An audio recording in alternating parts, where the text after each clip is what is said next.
हम मीनू झा प्रणाम करै छी समस्त मिथिलावासी के। एकटा उदासी गाबऽ जा रहल छी। ई उदासी सबरी के द्वार से जखन रघुनंदन जी चललखिन तखुनका ई उदासी छी। संग दऽ रहली श्रीमती ललिता झा।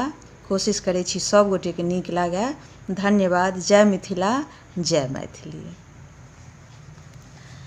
सबरी के द्वार सँ चलला रघुनंदन,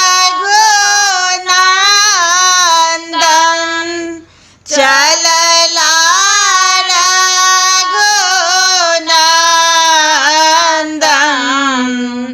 सबरे खसल मोर झाय, सबरे खसल मोर झाय।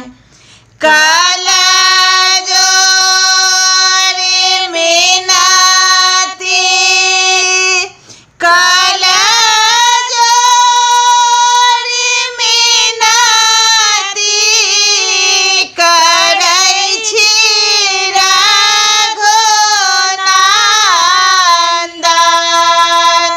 करै छी रघुनंदन।